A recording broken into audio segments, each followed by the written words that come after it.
남원 장터, 느티나무 아래. 스승님, 오늘 손님이 많습니다. 건소리가 들린다. 4명, 가벼운 발걸음, 같은 패턴. 저 점쟁이, 뭘 보는 거지? 소매치기, 저기, 그리고 저기. 스승님. 어떻게 아십니까? 눈이 안 보여서 잡은 것이다. 소리는 거짓말을 하지 않는다.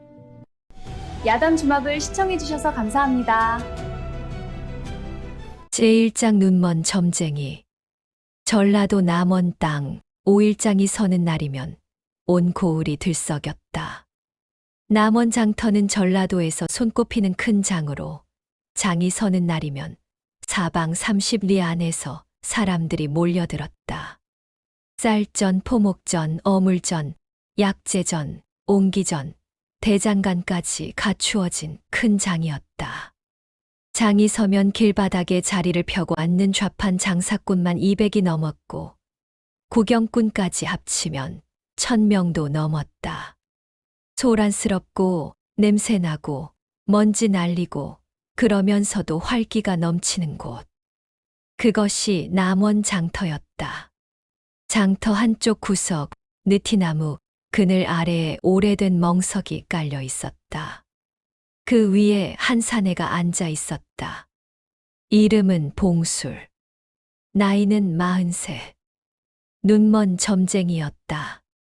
봉술은 태어날 때부터 눈이 보이지 않았다.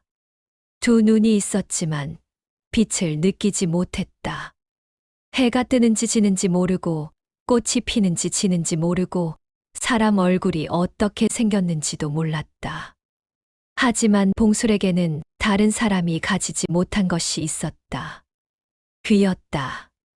봉술의 귀는 보통 사람과 달랐다.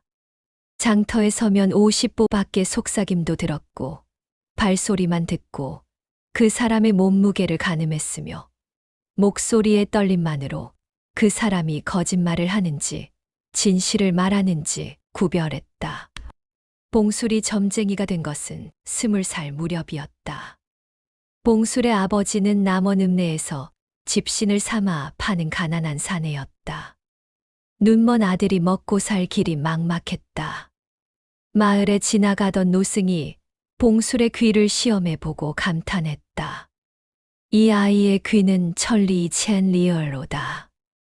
눈 대신 귀로 세상을 보게 하시오. 노승은 봉술에게 사주팔자 읽는 법과 점 치는 법을 가르쳐 주었다. 하지만 봉술이 진짜 잘하는 것은 점이 아니었다. 사람을 읽는 것이었다. 목소리, 숨소리, 발소리, 옷 스치는 소리, 손가락 관절 꺾는 소리까지. 봉술은 소리만으로 그 사람의 성격, 기분, 건강 상태, 심지어 무엇을 숨기고 있는지까지 파악했다. 남원 장터에서 봉술은 유명인사였다. 봉술이 점이 용하다는 소문이 전라도 전역에 퍼져 있었다. 사실 봉술의 점은 점이라기보다 관찰이었다. 사람이 와서 제 운수를 봐 주십시오 하면 봉술은 그 사람의 목소리에서 불안을 읽고 숨소리에서 건강을 읽고 옷 스치는 소리에서 형편을 읽었다. 그리고 그에 맞는 이야기를 해 주었다.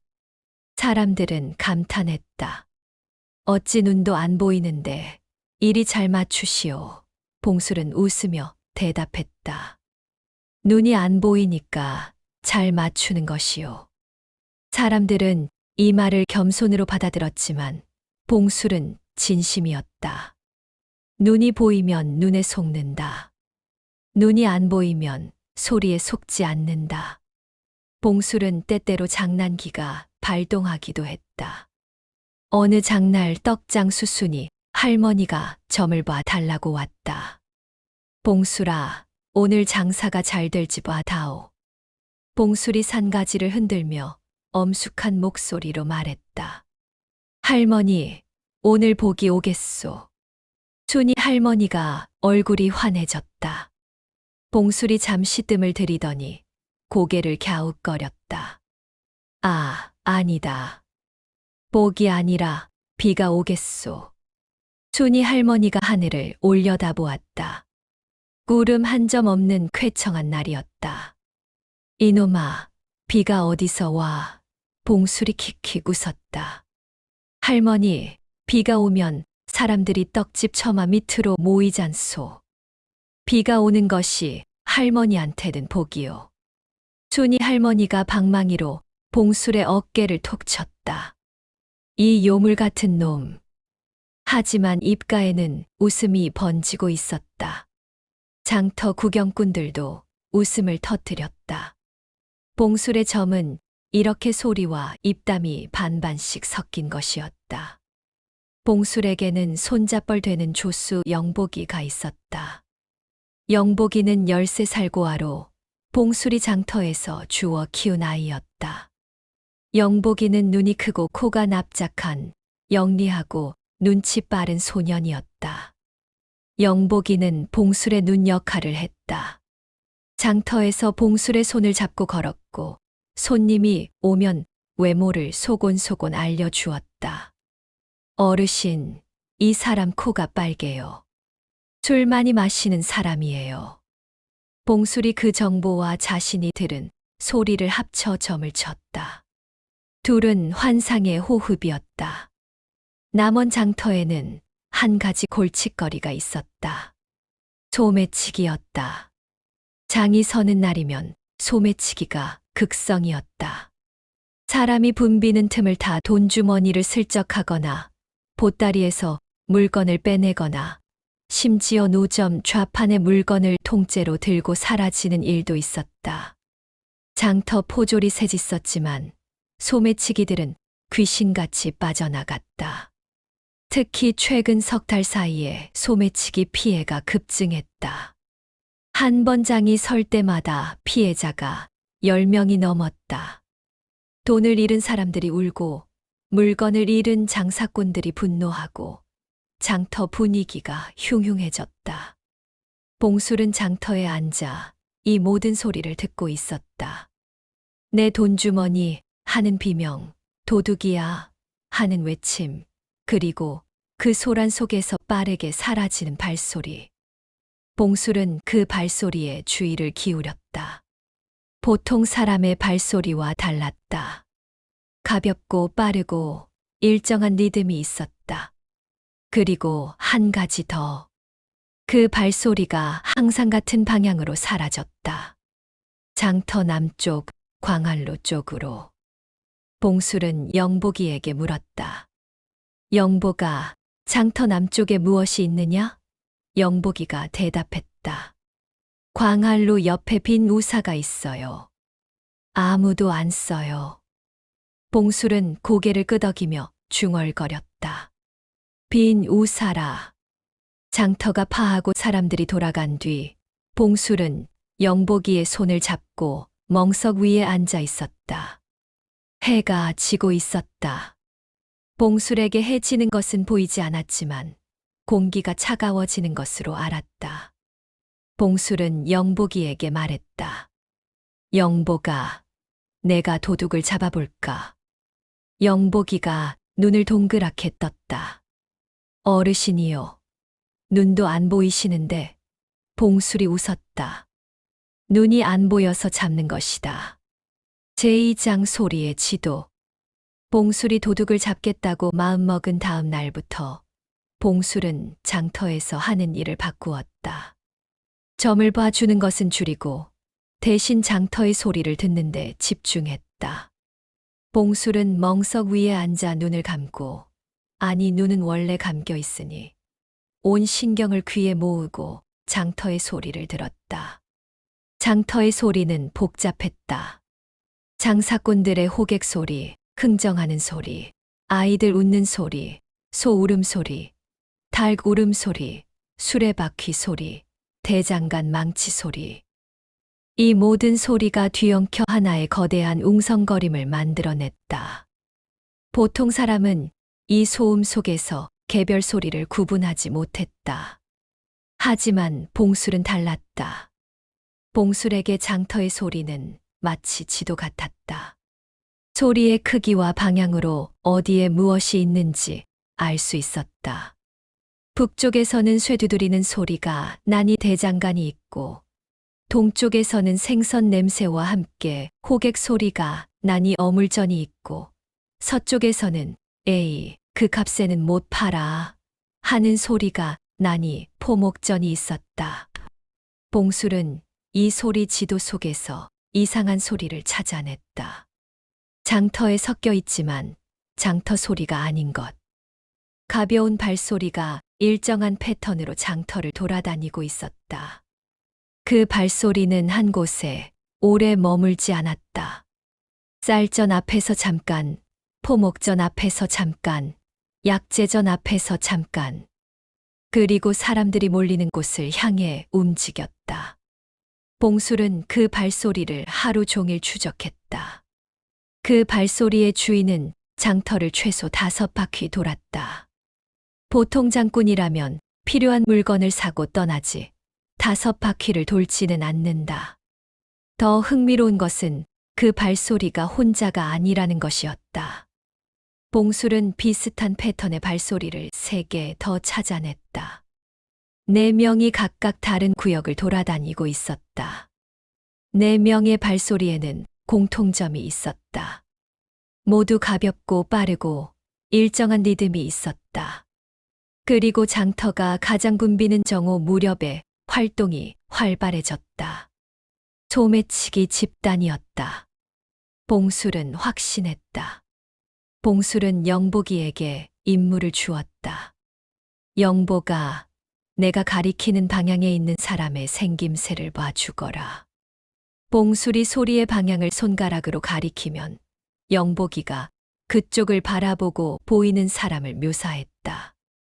갈색 두루마기에 삿갓 쓴 사람이 있어요. 키가 크고 팔이 길어요. 영복이가 잠시 멈추더니 덧붙였다. 근데 어르신, 그 사람 엄청 잘생겼어요. 봉술이 어이없다는 듯 고개를 돌렸다. 잘생긴 것이 중요한 것이 아니다.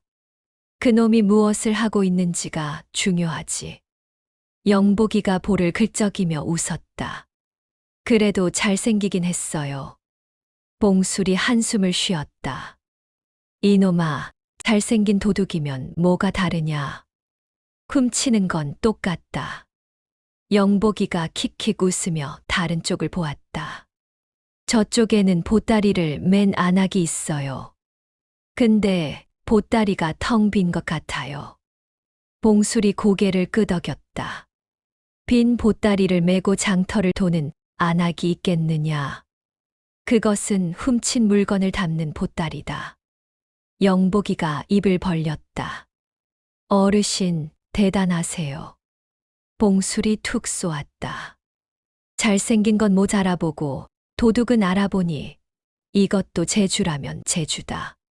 봉술은 사흘 동안 장터의 소리를 분석하여 소매치기 집단의 패턴을 완벽하게 파악했다. 4명이었다. 한 명은 삿갓 쓴 키 큰 남자, 한 명은 보따리를 맨 안악, 한 명은 떡을 파는 척하는 젊은 남자, 그리고 한 명은 아직 정체를 모르는 자였다. 넷째의 발소리는 다른 셋과 달랐다. 무겁고 느리고 장터의 한 곳에만 머물러 있었다. 하지만 다른 셋의 발소리가 이 넷째 주변을 규칙적으로 지나갔다. 봉술은 넷째가 두목이라고 추측했다. 한 곳에 앉아 지시를 내리고 나머지 셋이 실행하는 구조. 봉술은 넷째의 위치를 영복이에게 확인시켰다. 영복아, 쌀전과 포목전 사이에 앉아 있는 사람이 누구냐? 영복이가 그쪽을 보고 대답했다. 엿장수 아저씨요. 엿을 팔고 있어요. 봉술이 눈썹을 치켜 올렸다. 엿장수, 엿 파는 소리가 안 들린다만. 영복이가 다시 보았다. 맞아요. 엿을 놓고 앉아 있긴 한데 파는 것 같지는 않아요. 아무도 안 사요. 봉술이 웃었다. 엿을 안 파는 엿장수. 그놈이 두목이다. 영복이가 물었다. 그 사람도 잘생겼어요? 봉술이 이마를 짚었다. 이놈아, 그만 좀 해라. 제3장 미끼. 봉술의 계략은 이러했다. 소매치기가 훔치고 싶은 미끼를 던져 훔치는 현장을 잡는 것이었다. 하지만 보통 미끼로는 안 되었다. 소매치기들은 노련했다. 의심스러운 것에는 손을 대지 않았다. 미끼는 자연스러워야 했다. 봉술은 영복이를 불렀다. 영복아, 내가 미끼가 되어야 한다. 영복이가 눈을 동그랗게 떴다. 저요? 봉술이 고개를 끄덕였다. 내가 돈주머니를 차고 장터를 돌아다녀라. 돈주머니를 눈에 잘 띄게 허리춤에 달고 이것저것 사는 척하며 돌아다녀라. 돈주머니 안에는 진짜 돈이 있어야 한다. 가짜면 무게가 다르니 소매치기가 눈치챈다. 영복이가 겁먹은 얼굴이었다. 어르신, 저 무서워요. 봉술이 영복이의 머리를 쓰다듬었다. 괜찮다. 내가 내 소리를 듣고 있을 것이다. 내가 위험하면 내가 알 수 있다. 영복이가 작은 목소리로 물었다. 어르신이 안 보이시는데 어떻게 알아요? 봉술이 웃었다. 영복아, 내 심장 뛰는 소리가 여기까지 들린다. 지금도 두근두근 하지 않느냐? 영복이가 자기 가슴에 손을 대보고 놀랐다. 정말 두근거리고 있었다. 봉술은 장날 전날 남원과 나를 찾아갔다. 포교포졸 우두머리 한만수를 만났다. 한만수는 50대 경험 많은 포교로 소매치기 문제의 골머리를 앓고 있었다. 봉술이 한만수에게 계획을 설명했다. 한만수는 처음에 반신반의했다. 눈먼 점쟁이가 도둑을 잡겠다고? 봉술이 웃었다. 포교 날이 소인이 틀리면 소인의 점 도구를 모두 부수셔도 좋습니다. 한만수는 석 달째 소매치기를 잡지 못하고 있었으므로 다른 방법이 없었다. 마지못해 승낙했다. 한만수는 포졸 5을 장터에 배치하되 평상복을 입혀 눈에 띄지 않게 했다. 장날이 왔다. 남원 장터에 사람들이 몰려들었다. 봉술은 여느 때처럼 느티나무 아래 멍석에 앉았다.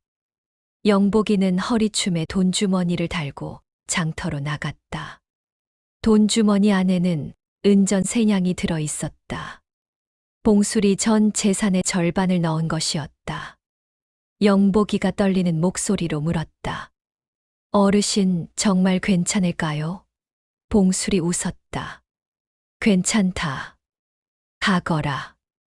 영복이는 고개를 끄덕이고 장터 속으로 들어갔다. 영복이는 봉술이 시킨 대로 했다. 쌀전에서 쌀을 구경하는 척하고 포목전에서 천을 만지는 척하고 어물전에서 생선을 살피는 척했다. 돈주머니는 허리춤에서 흔들거렸다. 그런데 문제가 생겼다. 영복이가 너무 긴장한 것이었다. 쌀전 앞에서 쌀을 구경하는 척하다가 쌀장수 김서방이 이거 올해 햅쌀이여 한 말 사갈라? 하고 물었다. 영복이는 아, 예라고 대답해 버렸다. 김서방이 신이 나서 쌀을 한 말 퍼주었다. 영복이가 정신을 차리고 보니 손에 쌀 한 말이 들려 있었다. 돈주머니에서 엽전 10잎이 빠져 있었다. 영복이의 얼굴이 하얘졌다. 미끼 돈으로 쌀을 사버린 것이었다. 봉술은 멍석에서 이 상황을 듣고 있었다. 영복이의 아, 예 소리가 너무 빨랐다. 흥정 없이 바로 승낙한 것이다. 봉술이 혼잣말로 중얼거렸다. 이놈이 쌀을 산 것 같은데. 잠시 뒤 영복이의 발소리가 무거워졌다. 한쪽 손에 쌀 보따리를 들고 있는 것이 분명했다. 봉술이 한숨을 쉬었다. 쌀을 들고 다니면 소매치기가 노리겠느냐. 돈주머니가 가벼운 놈한테 손을 대겠느냐. 하지만 어쩔 수 없었다. 봉술은 영복이의 발소리를 계속 추적했다.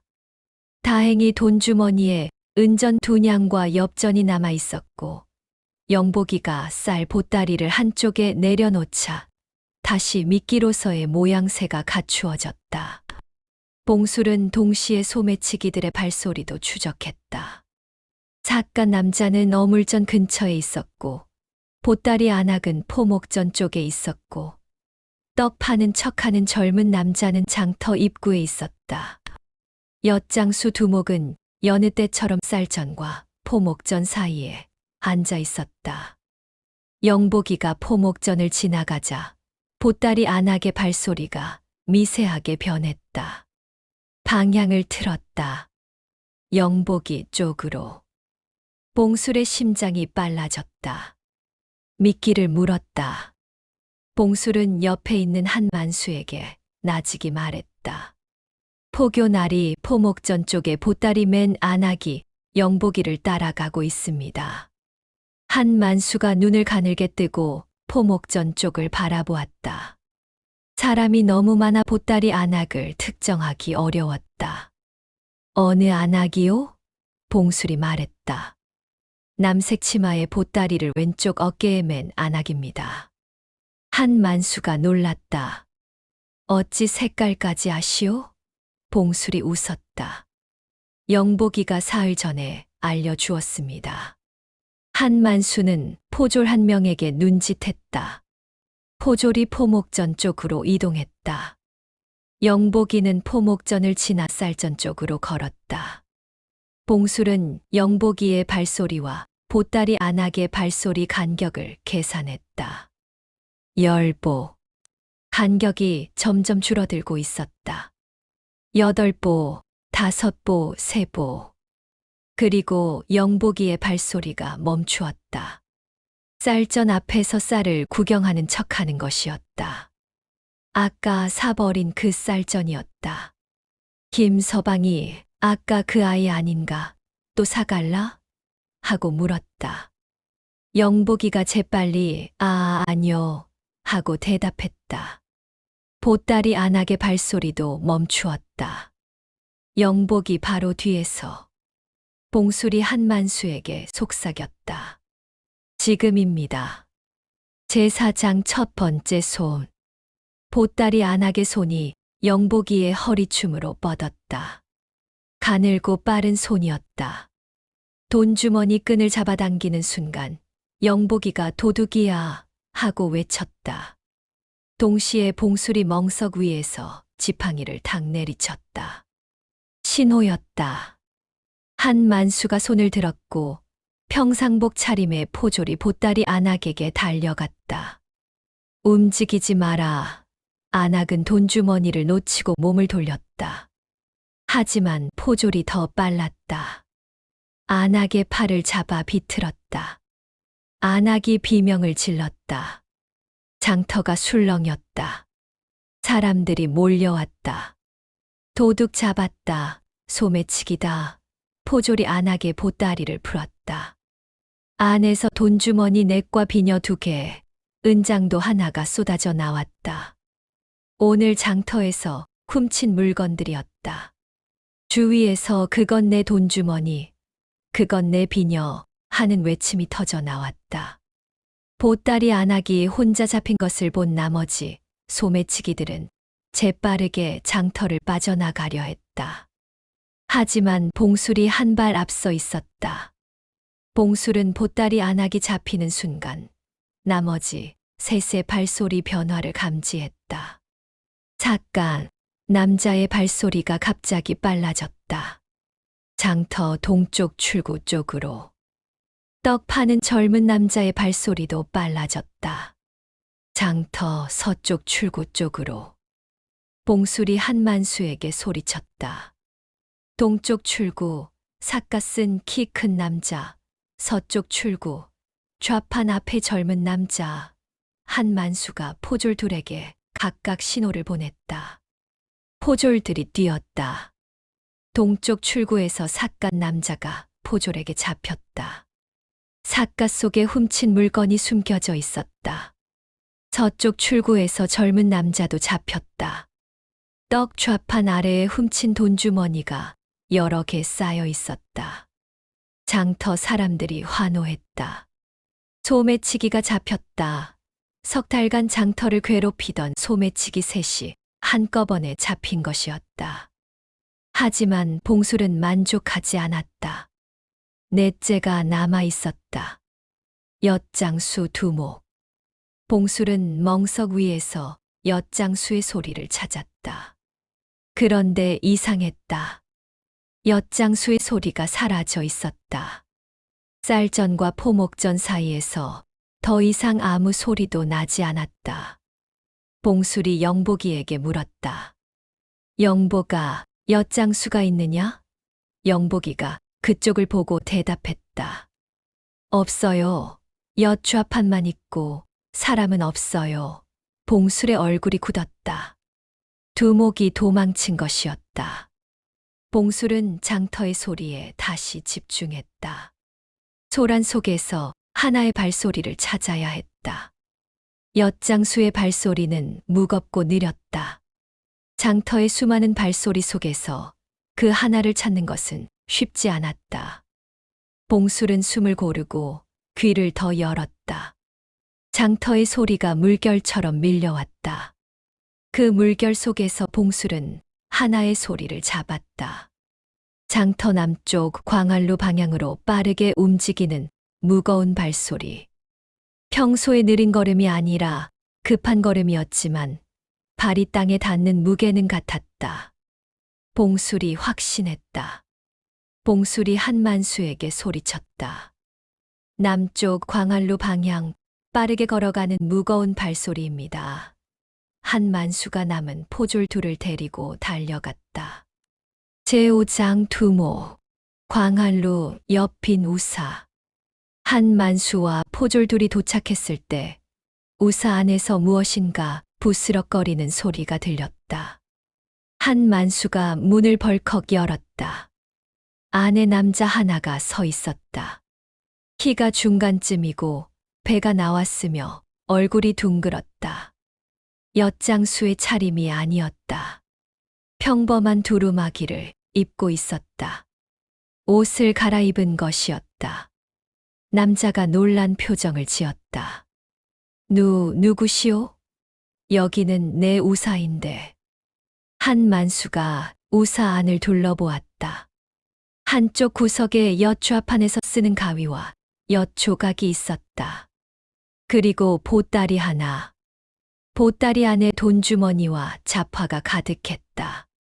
한만수가 남자를 잡았다. 남자는 완강히 부인했다. 나는 엿장수가 아니요. 그 보따리도 내 것이 아니요. 한만수가 보따리를 열어보였다. 그럼 이 돈주머니들은 어디서 났느냐? 남자가 입을 다물었다.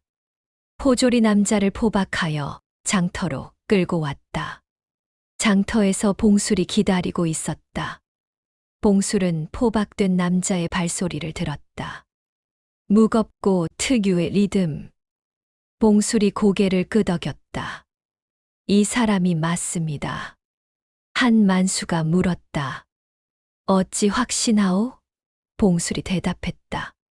이 사람의 왼발이 오른발보다 반뼘 넓게 벌어집니다.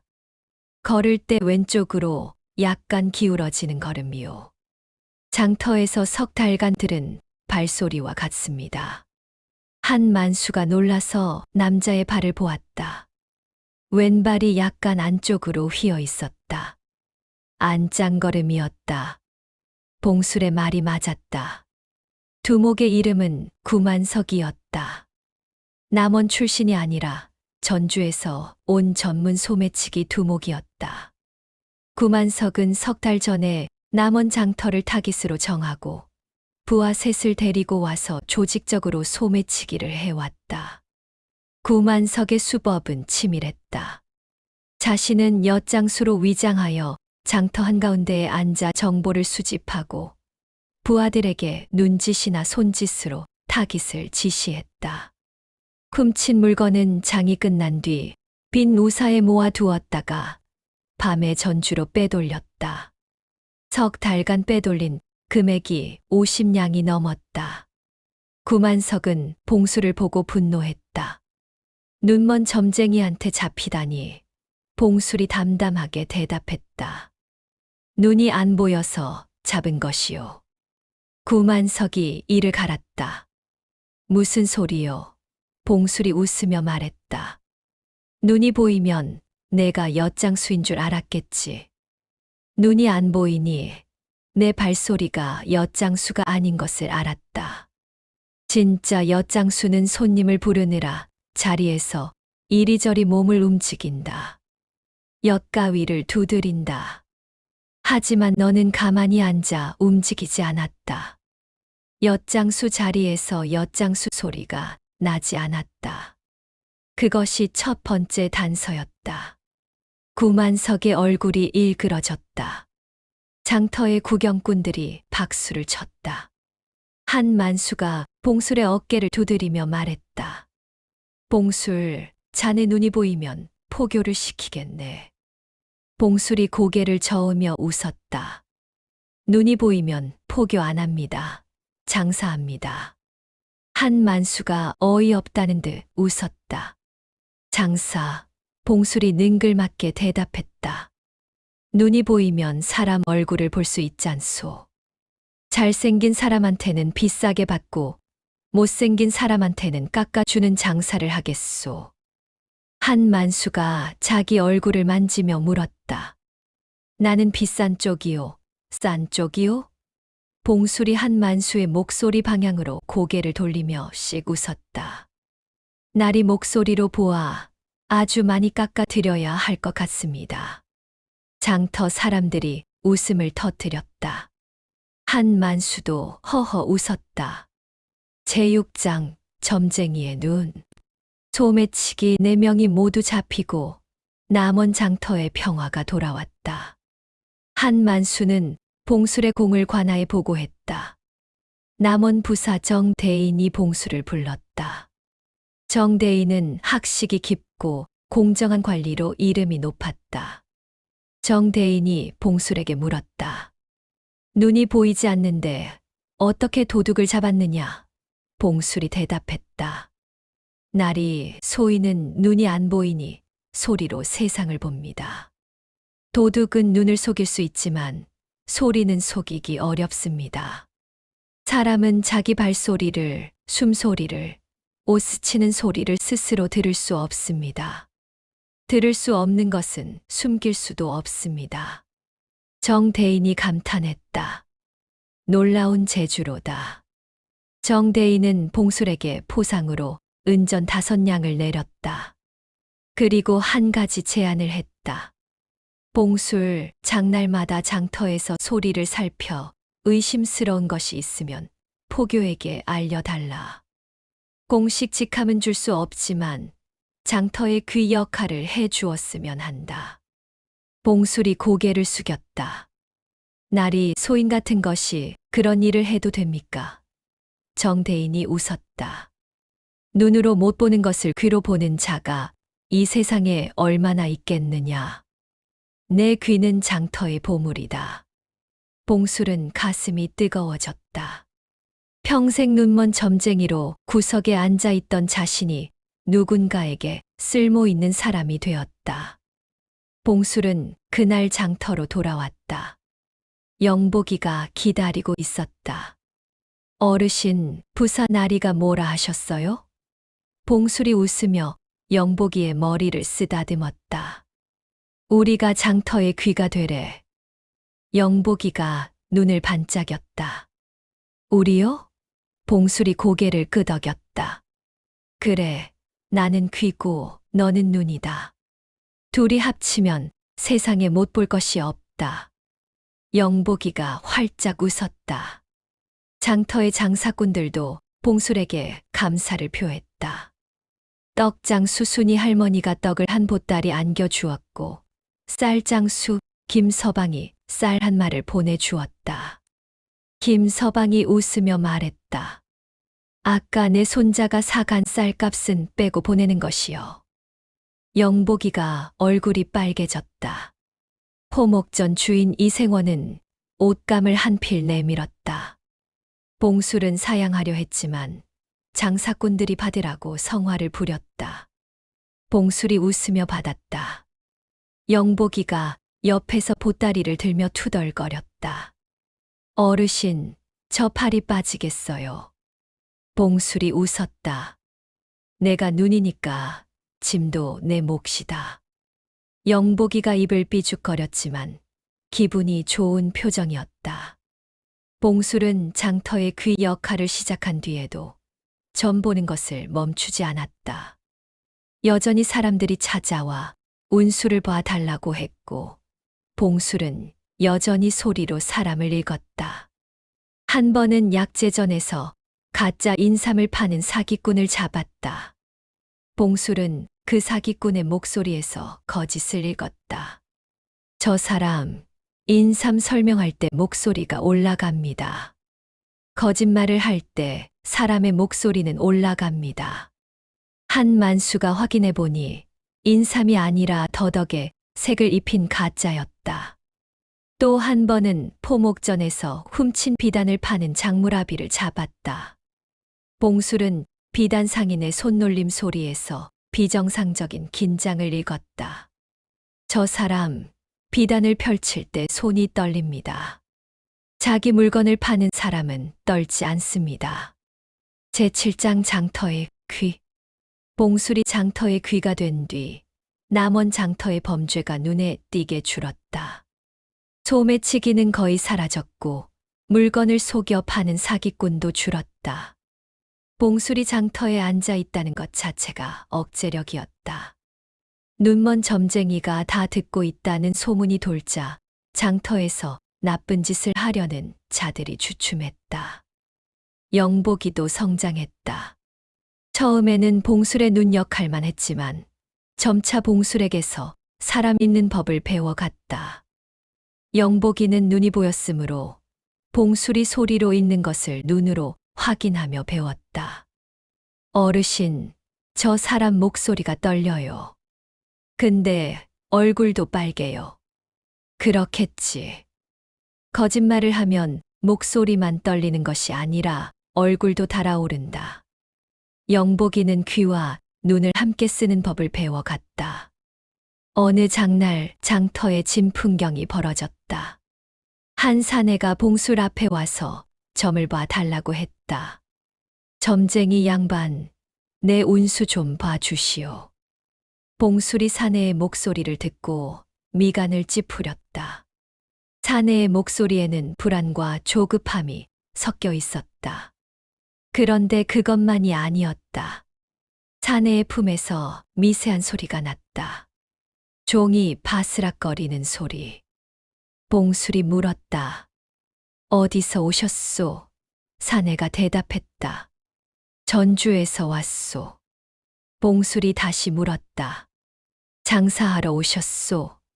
사내가 약간 더듬거리며 대답했다.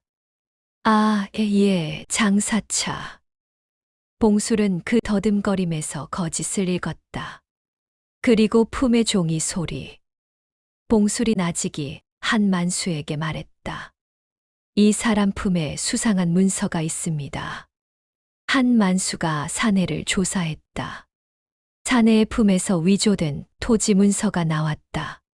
전주에서 남원의 농토를 사기로 빼앗으려 위조 문서를 가지고 온 사기꾼이었다. 사내가 잡히자 장터 사람들이 탄성을 질렀다. 봉술이 점쟁이가 또 잡았다. 사내가 분하다는 듯 소리쳤다. 어떻게 알았소? 봉술이 웃으며 대답했다. 당신 품에서 종이 소리가 났소. 장사꾼은 품에 종이를 넣고 다니지 않소. 돈주머니나 물건을 넣지 종이를 넣을 이유가 없소.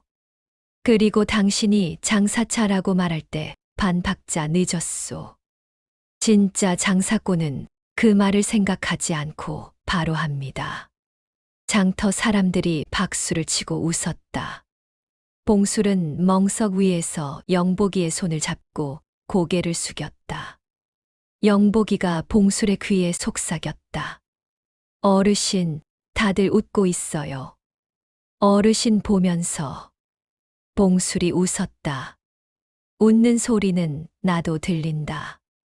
해가 기울어질 무렵 장터 한쪽에서 아이들의 웃음소리가 터져 나왔다. 봉술이 귀를 기울이자 서너 명의 아이들이 왁자지껄 떠들며 놀고 있었다. 영복이가 그쪽을 보고 웃으며 말했다. 어르신, 아이들이 어르신 흉내를 내고 있어요. 봉술이 고개를 갸웃거렸다. 내 흉내? 영복이가 킥킥 웃으며 설명했다. 눈을 꽉 감고 앉아서 나는 봉술이 점쟁이다. 내 발소리가 들린다 하면서 소리 맞추기 놀이를 하고 있어요. 아이 하나가 눈을 감고 다리를 꼬고 앉아 있었다.